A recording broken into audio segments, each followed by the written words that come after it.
Okay, this is the second year chemistry 2024 paper one का solution है ये। और ये एक आगा खान एग्जामिनेशन बोर्ड का 2024 का पेपर है। चलते हैं पहले क्वेश्चन की तरफ। पहला क्वेश्चन हमारे पास है, the decomposition product of PbCl4 at room temperature are. PbCl4 basically एक अनस्टेबल कंपाउंड है। रूम टेम्परेचर पे ये डीकम्पोज होके PbCl2 में कन्वर्ट हो जाता है। ठीक है, ये मेन प्रोडक्ट होती हैं, तो इस हिसाब से हमारा ऑप्शन डी करेक्ट होगा। इसको मैं थोड़ा सा इस तरह से एक्सप्लेन करूंगा कि यहाँ पर PbCl की फॉर्म में Pb की ऑक्सीडेशन स्टेट है +4, जबकि जो इसकी स्टेबल ऑक्सीडेशन स्टेट है वो है +2। इसका सिंपल सा रीज़न ये है कि Pb जो है वो ग्रुप 4 से ताल्लुक़ रखता है, और ये ग्रुप 4 का लास्ट एलिमेंट है।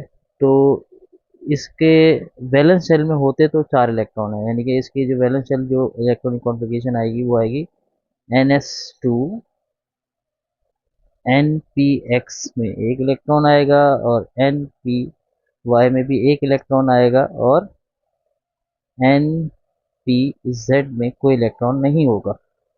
अच्छा, अब होता यह है कि इसके जो लास्ट के जो s ऑर्बिटल के ये जो 2 इलेक्ट्रॉन हैं ये हाईली इनर्ट होते हैं।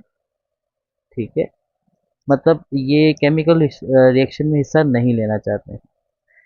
तो इस वजह से सिर्फ और सिर्फ p ऑर्बिटल के ये 2 इलेक्ट्रॉन केमिकल बॉन्डिंग में हिस्सा लेते हैं। तो इस वजह से लेड +2 ऑक्सीडेशन स्टेट शो करता है, या इस +2 ऑक्सीडेशन स्टेट को शो करने का एक रीज़न हम ये भी कहते हैं इनर्ट पेयर इफेक्ट। ठीक है, जो कि ग्रुप 4 के लास्ट के एलिमेंट शो करते हैं, जबकि जो हमारा यानी कि कार्बन है या सिलिकॉन है उसमें ये इनर पेयर इफेक्ट नहीं होता। तो कार्बन और silicon +4 oxidation state easily show करते हैं। तो खैर ये थी इसकी एक्सप्लेनेशन कि इस वजह से ये PbCl4 से PbCl2 में कन्वर्ट हो जाता है। नेक्स्ट क्वेश्चन हमारे पास है, the weakest hydrochloric acid sorry hydrohalic acid is. ये सारे हमारे जो हैं हेलोजन एसिड्स हैं। पहला हमारा दिया हुआ है HI, दूसरा दिया हुआ है HF, थर्ड हमारे पास है HCl, और फोर्थ हमारे पास है HBr। इसमें वीकेस्ट एसिड वो होगा जिसकी बॉन्ड एंथैल्पी सबसे हाई होगी, यानी कि जिसका बॉन्ड सबसे स्ट्रांग होगा। तो अगर हम बात करें कि HF की, HF हाईली पोलर बॉन्ड होता है क्योंकि इसमें फ्लोरीन की इलेक्ट्रोनेगेटिविटी सबसे ज़्यादा हाई है, और हाईली पोलर इलेक्ट्रोनेगेटिविटी का डिफरेंस होने की वजह से, ये बॉन्ड पोलर होने की वजह से ये बॉन्ड सबसे यानी कि स्ट्रॉन्गेस्ट बॉन्ड है अमंग ऑल हाइड्रोहेलिक एसिड्स में। तो इस सेंस में ये आसानी से H+ आयन लूज नहीं करेगा, तो ये फिर वीक एसिड कंसीडर होगा। तो ऑप्शन बी करेक्ट होगा। नेक्स्ट हमारे पास है, the oxide of period 3 that will produce an acidic solution in an aqueous medium is। तो याद रहे कि एसिडिक सॉल्यूशन वही ऑक्साइड बनाते हैं जो बेसिकली नॉन मेटल्स के ऑक्साइड होते हैं। सिंपल सा रूल है कि नॉन मेटल के ऑक्साइड एसिडिक सॉल्यूशन ये एसिडिक ऑक्साइड बनाते हैं, और मेटल के जो है वो बेसिक ऑक्साइड बनाते हैं। तो इनमें हम देखेंगे कि कौन हमारा नॉन मेटल है। एल्युमिनियम मेटल है, मैग्नीशियम मेटल है, जबकि पी फॉस्फोरस का सिंबल है, ये नॉन मेटल है। तो ऑप्शन सी हमारा करेक्ट होगा। नेक्स्ट है, द फर्स्ट आयनाइजेशन एनर्जी और gradually decreases down the group in the periodic table because there is an increase in. अच्छा, हम बात कर रहे हैं डाउन द ग्रुप की। तो down the group ionisation energy जो कि डायरेक्टली डिपेंड करती है न्यूक्लियर चार्ज पे, डिक्रीज होती है। इसका मेन रीज़न क्या होता है कि डाउन द ग्रुप जो है वो हमारे नंबर ऑफ शेल्स बढ़ रहे होते हैं। मतलब जो लास्ट एलिमेंट होता है उसके 7 शेल्स होते हैं। अब अगर 7 शेल्स होंगे तो ऑब्वियसली इसका जो सबसे बड़ी चीज़ होगी वो होगी एटॉमिक रेडियस, और दूसरा number of screening electron. Number of screening electron वो होते हैं जो inner electron basically outer electron को एक किस्म का शील्डिंग इफेक्ट देते हैं, उनको स्क्रीनिंग इलेक्ट्रॉन कहते हैं। तो फर्स्ट स्टेटमेंट एटॉमिक रेडियस, और फोर्थ स्टेटमेंट हमारा स्क्रीनिंग इलेक्ट्रॉन वाला करेक्ट होगा। तो इस रिस्पेक्ट से हमारा ऑप्शन बी करेक्ट है। नेक्स्ट हमारा क्वेश्चन नंबर 5 है, all of the following trend are observe in period 3 element when moving from left to right in a periodic table except a gradual. Okay, हम यहाँ बात कर रहे हैं कि हम पीरियड में मूव कर रहे हैं from left to right, from left to right, और हमने वो प्रॉपर्टी देखनी है जो कि चेंज ना हो रही, क्योंकि यहाँ एक्सेप्शनल केस हमने आइडेंटिफाई करना है। अच्छा, अगर हम बात करें ऑप्शन ए में कह रहा है increase in their melting point, तो पीरियड 3 के जो पहला एलिमेंट है वो है सोडियम, फिर उसके बाद हमारे पास आता है मैग्नीशियम, फिर आता है एल्युमिनियम, एल्युमिनियम के बाद आता है सिलिकॉन, सिलिकॉन के बाद हमारे पास आता है फॉस्फोरस, फिर आता है सल्फर, सल्फर के बाद आता है क्लोरीन। तो अगर हम देखें ग्रेजुअली सोडियम से मैग्नीशियम, मैग्नीशियम से एल्युमिनियम, यहाँ तक तो हमारा मेल्टिंग पॉइंट क्या होगा, इंक्रीज होगा। लेकिन जो जैसे ही हमारे पास फॉस्फोरस जो कि एक नॉन मेटल है, एकदम से ये मेल्टिंग पॉइंट क्या हो जाएगा, डिक्रीज हो जाएगा। सल्फर के केस में फिर ये सॉलिड स्टेट में तो इंक्रीज होगा, और क्लोरीन के केस में फिर दोबारा डिक्रीज हो जाएगा। तो ये कोई रेगुलर ट्रेंड नहीं है। तो जो ऑप्शन ए ही हमारा करेक्ट ऑप्शन है, क्योंकि हमने यही आइडेंटिफाई करना था कि कौन सा ट्रेंड है जो कि एक्सेप्शनल है, वो increase in their melting point. तो ऑप्शन ए करेक्ट होगा। हम बाकी के ऑप्शन भी चेक कर लेते हैं। Change in their oxide from basic to acidic, ये बिल्कुल सही स्टेटमेंट है, क्योंकि स्टार्ट में हमारे ये मेटल्स हैं, तो मेटल्स हमेशा बेसिक ऑक्साइड्स बनाते हैं, और लास्ट में हमारे ये नॉन मेटल्स हैं, और नॉन मेटल हमेशा एसिडिक ऑक्साइड बनाते हैं। तो और इसी तरह option c, change in type of bonding from ionic to covalent.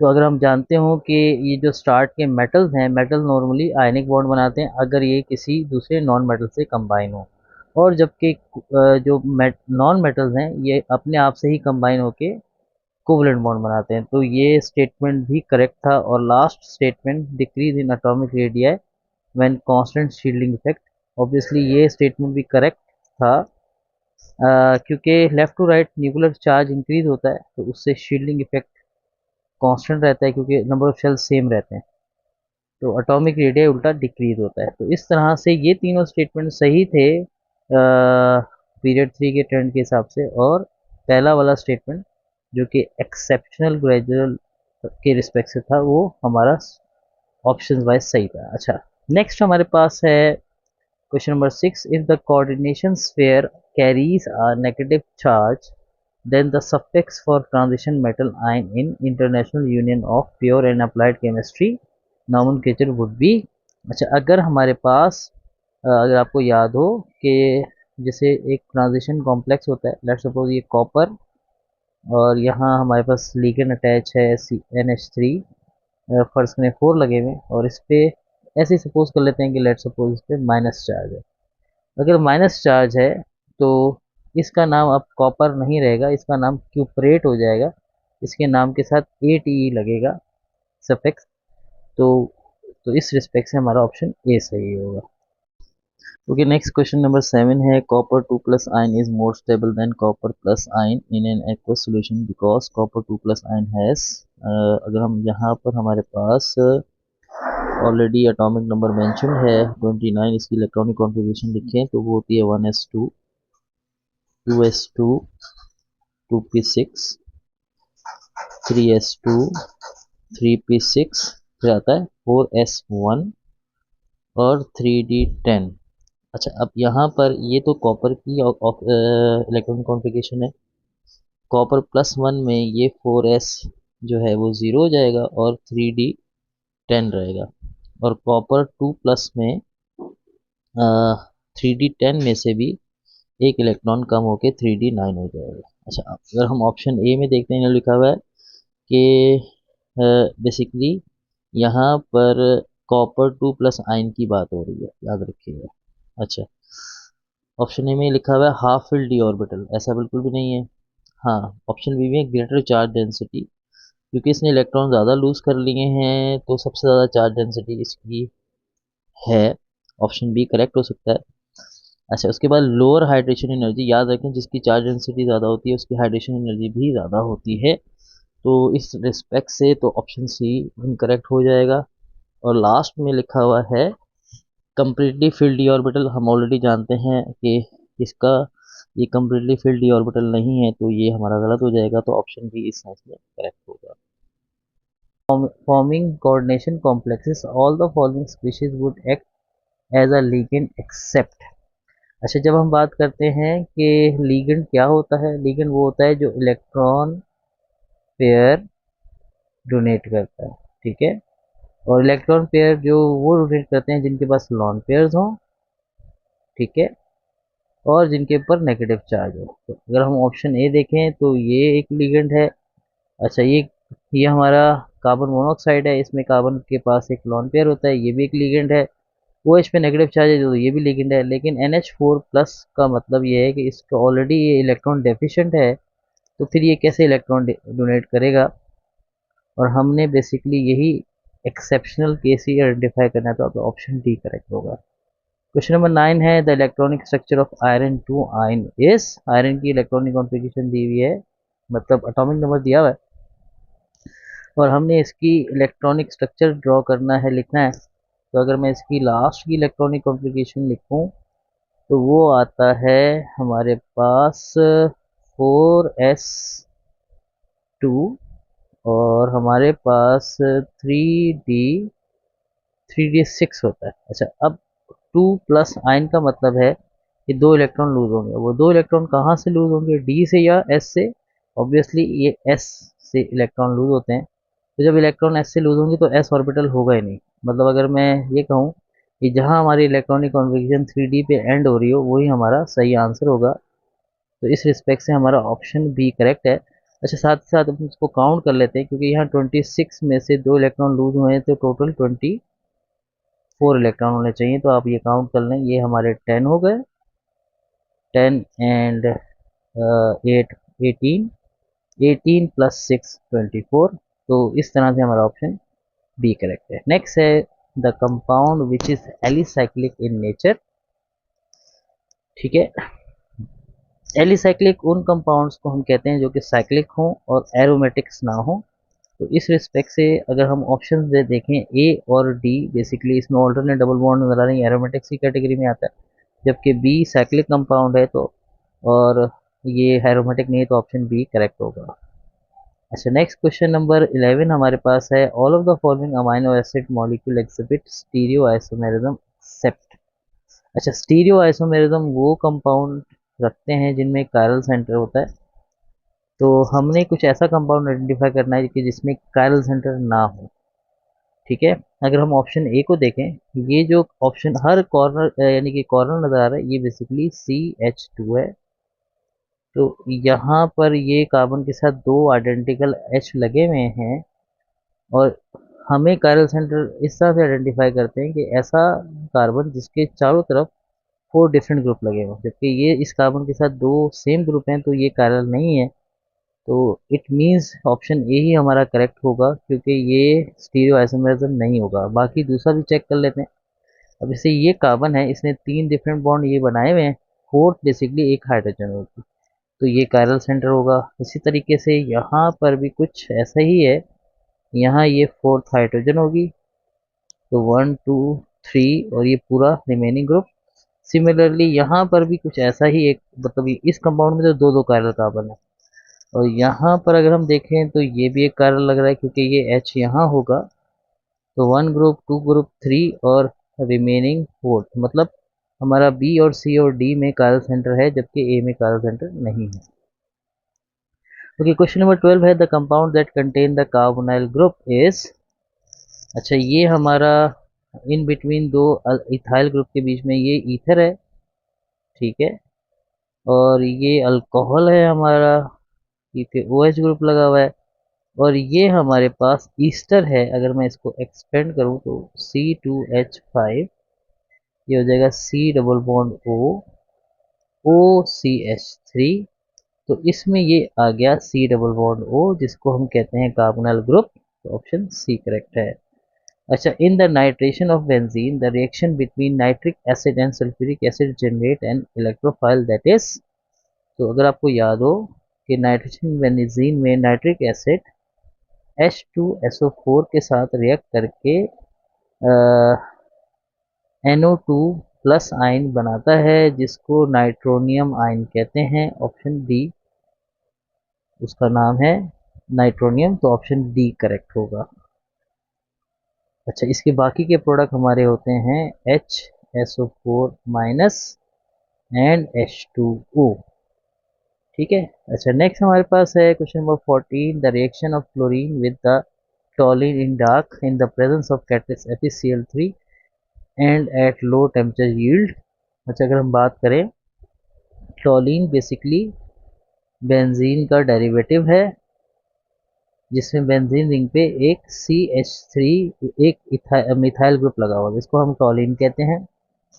अच्छा, और टॉलिन बेसिकली इस CH3 जो है ये एक ऑर्थो पैरा डायरेक्टर है। ये ऑप्शन यानी कि पोजीशन नंबर 6, इस पोजीशन को हम ऑर्थो पोजीशन कहते हैं और फोर्थ पोजीशन को हम पैरा पोजीशन कहते हैं। तो याद रखें कि 2 या 4 या 6 पे नया ग्रुप जाएगा, मतलब कौन सा जाएगा, जब क्योंकि ये क्लोरीन से रिएक्ट कर रहे हैं और हमारे पास एक लिविस एसिड भी मौजूद है FeCl3। तो क्लोरीन जो है बेसिकली दो पॉसिबिलिटीज़ हैं कि क्लोरीन जो है वो इस सेकंड यानी कि ऑर्थो पोजीशन पे भी अटैच हो सकता है या फिर क्लोरीन जो है वो पैरा पोजीशन पे भी अटैच हो सकता है। तो अब हम देखते हैं कि ऑप्शन में पहला ऑप्शन दिया हुआ है पी क्लोरोटोलिन ओनली। तो ओनली का मतलब तो यहाँ हमारे पास दोनों हो सकते हैं, तो ये ऑप्शन ए सही नहीं होगा। एम मतलब मेटा पोजीशन की बात हो रही है तो बिल्कुल भी सही नहीं होगा। ऑप्शन सी में है कि अ मिक्सचर ऑफ ओ क्लोरोटोलिन, सही है, ये ओ क्लोरोटोलिन है, और पी क्लोरोटोलिन सही है, ये इन दोनों का मिक्सचर होगा, बिल्कुल ऑप्शन सी हमारा करेक्ट होगा। और ऑप्शन डी में तो एम क्लोरोटोलिन कह रहे हैं तो ये तो बिल्कुल भी नहीं आ सकता। ठीक है। नेक्स्ट क्वेश्चन है, consider the following structural feature of class of compound. ठीक है। ऑप्शन पहला स्टेटमेंट है each carbon is sp3 hybridise, इसका मतलब है ये एक वेट ये एक जो कि sp3 हाइब्रिडाइज कार्बन वाला कंपाउंड होता है ये फिर एक अल्केन होगा। ठीक है। उसके बाद complete rotation is restricted around the single bond, फिर इसका मतलब है कि ये जो है ये साइक्लो अल्केन होगा। ठीक है। सिर्फ साइक्लो अल्केन ही हैं जिनमें कंप्लीट रोटेशन इज रिस्ट्रिक्टेड होती है अमंग द सिंगल बॉन्ड, क्योंकि ये जो रोटेशनल वाली प्रॉपर्टी है ये नॉर्मल स्ट्रेट चेन अल्केन में होती है, उसके तमाम यानी कि जो ग्रुप्स हैं वो रोटेट हो सकते हैं, सिर्फ फिक्स होते हैं साइक्लिक कंपाउंड में। अच्छा, उसके बाद कॉन्स्टिट्यूशनल आइसोमर आर पॉसिबल, वो तो सबके बन जाते हैं। The most stable form is the 6 carbon, तो मतलब ये हमारा साइक्लोहेक्सेन की बात हो रही है जो मोस्ट स्टेबल फॉर्म है। तो इसका मतलब है the class of compound that exhibit this feature, पहला है अल्केन, दूसरा है अल्कीन्स और तीसरा है साइक्लो अल्केन, ऑलरेडी हम आइडेंटिफाई कर चुके थे, सी ऑप्शन है। नेक्स्ट है in the molecule of ethyne the total number of sigma and pi bonds are. Ethyne हमारे पास कार्बन कार्बन ट्रिपल बॉन्ड का कंपाउंड है और इसमें दो हाइड्रोजन अटैच होते हैं, ये इथाइन का स्ट्रक्चर है। इसमें बेसिकली एक हमारा जो है वो सिग्मा बॉन्ड होता है और दो पाई बॉन्ड होते हैं बेसिकली कार्बन कार्बन के दरमियान।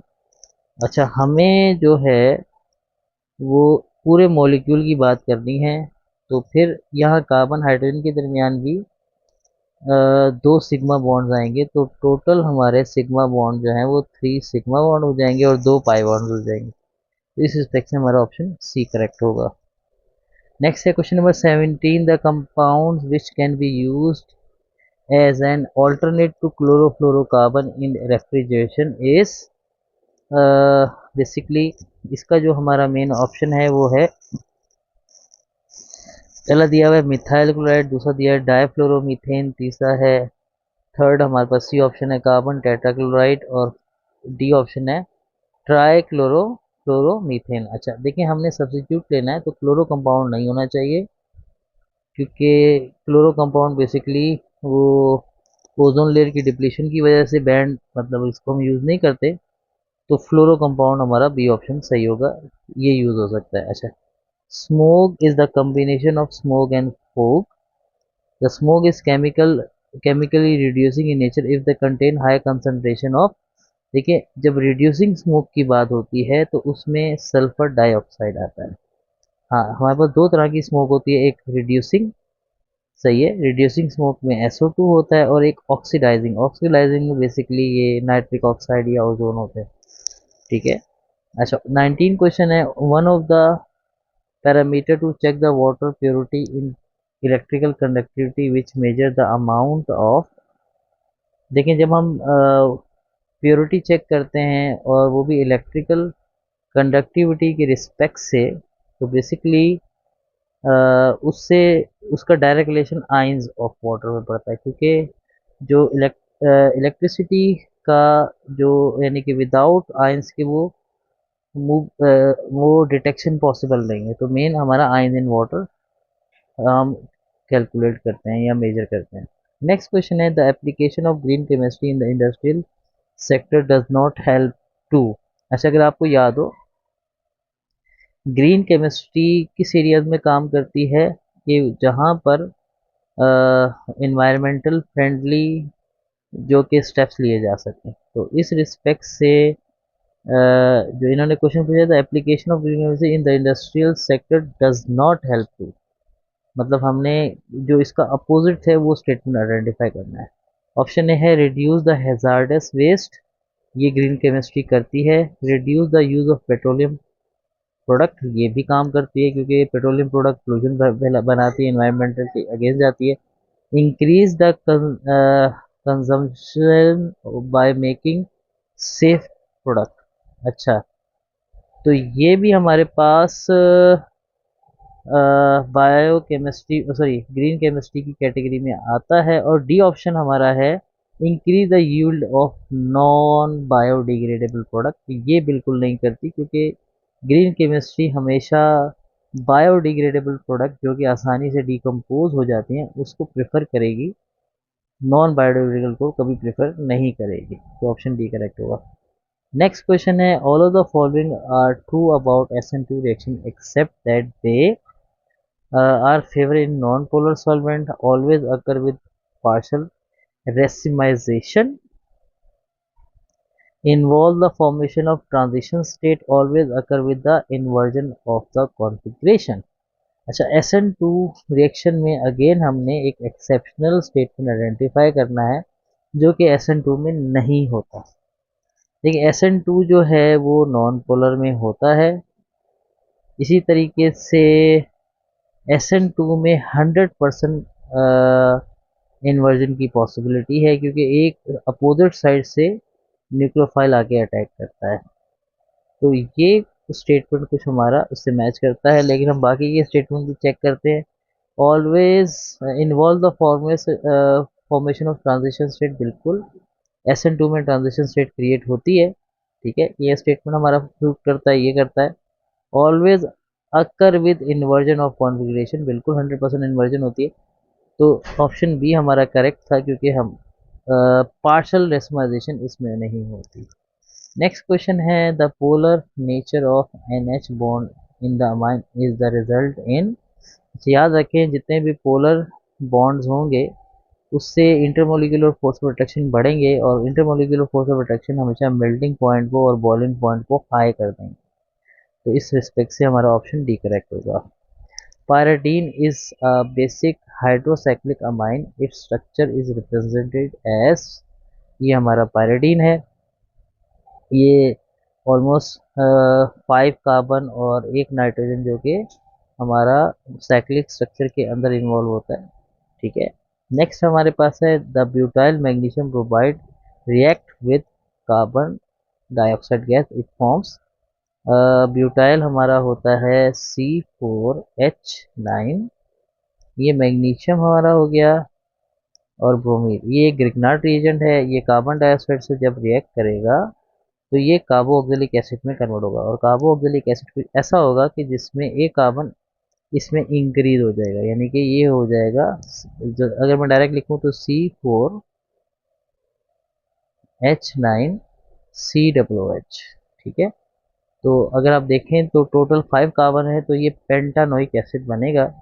ठीक है, तो अगर हम अपने ऑप्शंस में देखें तो हमें ऑलरेडी एक ही ऑप्शन में पेंटानोइक एसिड नजर आ रहा है, वो ऑप्शन डी है। ठीक है, नेक्स्ट है the carboxylic acid derivative which is the least reactive हमारा अमाइड होता है, और अमाइड हमारा ऑप्शन डी है। क्वेश्चन नंबर 26 है the structure of organic compound which is prepared by replacing the active hydrogen of acetic acid with alkyl group. मतलब हम CH3 C double bond OH में से अगर H को रिमूव करके एक अल्काइल ग्रुप लगा दें तो क्या बनेगा, हमें ये एक ईस्टर बन जाएगा, तो ऑप्शन ए करेक्ट होगा। नेक्स्ट है the given chemical reaction shows oxidation of methanol in 2 steps. यहाँ मिथानॉल की ऑक्सीडेशन हो रही है, याद रखें ये प्राइमरी अल्कोहल है। प्राइमरी अल्कोहल जब भी ऑक्सीडाइज होता है तो फर्स्ट स्टेप में ये एल्डिहाइड में कन्वर्ट होता है। अब ये पहले एक ऐसे एल्डिहाइड में कन्वर्ट होगा जिसमें एक कार्बन होगा, क्योंकि हमारा अल्कोहल भी एक कार्बन का है, तो ये कुछ इस तरह से बनेगा। तो अगर हम जानते हो इसको मिथानल या फॉर्मल्डिहाइड कहते हैं, तो और ऑप्शन ए ही हमारा ऐसा ऑप्शन है कि जिसमें फॉर्मल्डिहाइड लिखा हुआ है। फर्दर इसकी अगर हम ऑक्सीडेशन करेंगे तो ये एक कार्बोक्सिलिक एसिड जिसको फॉर्मिक एसिड कहते हैं उसमें कन्वर्ट हो जाएगा, तो ऑप्शन ए ही हमारा करेक्ट है। नेक्स्ट हमारे पास है the molecule of formic acid exist as dimer in the vapour phase due to. तो ये बेसिकली फॉर्मिक एसिड और इथेनॉइक एसिड की एक यूनिक प्रॉपर्टी है कि उनमें स्ट्रॉन्ग हाइड्रोजन बॉन्डिंग जो कि एक इंटरमोलिकुलर फोर्स है उसकी वजह से डायमर फॉर्म होता है, तो ऑप्शन ए हमारा करेक्ट होगा। क्योंकि नेक्स्ट क्वेश्चन नंबर 29 में है given is the structure of resorcinol. Resorcinol basically benzene पे 2 OH ग्रुप अटैच हैं, इसको रिसोर्सिनॉल कहते हैं। अगर हम इसका IUPAC नेम क्वेश्चन में पूछा गया था international union of pure and applied chemistry name of this compound, तो अगर मैं इसमें नंबरिंग करूँ तो ये 1 है, ये 2 है और 3 है। तो 1 और 2 पे OH ग्रुप लगा हुआ है, तो इस रिस्पेक्ट से option C 1,3 dihydroxy benzene correct option होगा। क्वेश्चन नंबर 30 है which of the these compound react immediately with Lucas reagent and form an oil layer by turning the solution turbid. याद रखें कि Lucas reason के साथ जो immediately alkyl halide react करता है, सॉरी अल्कोहल जो रिएक्ट करता है वो टर्शरी अल्कोहल होता है। तो अगर हम ऑप्शन बी में देखें, ये हमारा है टर्शरी अल्कोहल, क्योंकि इसमें जो अल्फा कार्बन है इस पे तीनों अल्काइल ग्रुप लगे हुए हैं, कोई हाइड्रोजन नहीं है, तो टर्शरी अल्कोहल ही हमारा इमीडिएटली लुकास टेस्ट के साथ जो है वो ऑयली लेयर बना देता है। नेक्स्ट क्वेश्चन है question number 31 diazonium salt is formed as the intermediate during the preparation of phenol from. Diazonium salt basically हमारा अमाइंस के ज़रिए से बनता है। तो अगर हम देखें ऑप्शन ए में एनालिन जो है हमारा साइक्लिक अमाइन है, इस uh, इसका हम नाइट्रस एसिड से रिएक्शन करवाते हैं तो डाइअज़ोनियम सॉल्ट बनता है, तो ऑप्शन ए करेक्ट होगा। नेक्स्ट है which of the following sets of substance produce an ether through Williamson synthesis। Basically Williamson synthesis में पहले अल्कोहल सोडियम से रिएक्ट करता है और सेकंड स्टेप में सोडियम का जो एल्कोक्साइड सॉल्ट है वो अल्काइल हैलाइड से रिएक्ट करता है, तो हमारे पास बेसिकली हमें अल्कोहल सॉरी ईथर हासिल होता है, तो ऑप्शन डी करेक्ट होगा। नेक्स्ट है इन कोल्ड स्टेट, ये हमें डाइथाइल ईथर है कि ये 2 इथाइल ग्रुप हैं, इनके इन बिटवीन ऑक्सीजन है, is unable to react with sodium metal because the absence of. याद रहे कि सोडियम मेटल तमाम OH ग्रुप कंटेनिंग सब्सटेंस से रिएक्ट करता है और हाइड्रोजन गैस बनाता है। रीज़न ये है कि हर OH ग्रुप में एक्टिव हाइड्रोजन मौजूद होती है जो कि ईथर में नहीं होती। अच्छा, उस एक्टिव हाइड्रोजन को हम एसिडिक हाइड्रोजन भी कहते हैं, तो जो कि इसमें नहीं है, तो हमारा ऑप्शन बी करेक्ट होगा। नेक्स्ट है, which of the following ketones will have a lowest boiling point. अच्छा, याद रहे कि जो हाइड्रोकार्बन हैं इनमें बेसिकली जो बॉइलिंग पॉइंट का ट्रेंड है, जिसमें नंबर ऑफ कार्बन कम होंगे उसका लो बॉइलिंग पॉइंट होगा, जिसमें नंबर ऑफ कार्बन ज़्यादा होंगे वो मेल्टिंग या बॉइलिंग पॉइंट उसका हाई होगा। यहाँ लोएस्ट की बात हो रही है, तो सबसे कम जो है हमारा ऑप्शन ए ही है, जिसमें टोटल नंबर 3 कार्बन है। उसके बाद है question number 35, the product of the given reaction is. अच्छा, यहाँ हमारे पास ये जो हाइड्रोजन है ये इस ऑक्सीजन से अटैच होगी और SO3Na कार्बोनाइल कार्बन से अटैच होगा। ये बेसिकली एल्डिहाइड कीटोन के जो है न्यूक्लियोफिलिक सब्स्टिट्यूशन एडिशन रिएक्शन है। इसमें न्यूक्लियोफाइल जो है वो कार्बोनाइल कार्बन पे लगता है, तो कुछ हमारा कंपाउंड ऐसा होगा CH3 न्यूक्लियोफाइल हमारा होगा SO3Na और ये हमारा OH में कन्वर्ट होगा। तो इस रिस्पेक्ट से अगर हम देखें तो हमारा ऑप्शन ए करेक्ट है। नेक्स्ट हमारा है an organic compound X undergoes two different reaction, oxidation and reduction, and the result are as follow। अच्छा, अगर हम इसको X को ऑक्सीडाइज करते हैं तो ये कार्बोक्सिलिक एसिड में इथन एसिटिक एसिड में कन्वर्ट हो गया, और X को अगर हम रिड्यूस करते हैं तो ये इथेनॉल में कन्वर्ट हो गया। तो इसका मतलब ये एक एल्डिहाइड है, क्योंकि एल्डिहाइड हमेशा जब उसको रिड्यूस करेंगे तो वो प्राइमरी अल्कोहल में, क्योंकि अगर आप ये देखें ये इथेनॉल एक फर्स्ट डिग्री अल्कोहल है, उसमें कन्वर्ट होगा और उसमें टोटल नंबर ऑफ कार्बन दो हैं, तो ये CH3 C double bond OH होगा, एसिड एल्डिहाइड होगा। तो इस रिस्पेक्ट से अगर हम देखते हैं तो हमारा ऑप्शन डी करेक्ट है। नेक्स्ट है, consider the following characteristics. Statement 1 है it is a non reducing. अच्छा, और 2 है इट इज़ डाइसैक्राइड। तो डाइसैक्राइड में हमारा शुगर होता है, जिसमें एक कीटोनिक ग्रुप होता है जो कि नॉन रिड्यूसिंग होता है। अच्छा, it gives a positive result with Fehling test. हाँ, शुगर अगर हमारे पास हो तो फेलिंग टेस्ट को देती है। It give the positive result with the Benedict, वो बेनेडिक से भी देती है, यानी कि ये दो स्टेटमेंट हमारे मैच करते हैं, तो ऑप्शन डी करेक्ट होगा। क्वेश्चन नंबर 38 है, the disproportion reaction between two Benz aldehyde molecule in the presence of sodium hydroxide base result in the formation of sodium benzoate and benzyl alcohol. This chemical reaction described in the statement as an example of इस। अच्छा, अगर आपको याद हो कि वो aldehyde जिनमें alpha hydrogen मौजूद नहीं होती, जो कि हमारा ये है बेंज एल्डिहाइड। इसमें ये जो कार्बन है ये हमारी अल्फा कार्बन है, ये अल्फा कार्बन के पास अल्फा हाइड्रोजन नहीं है।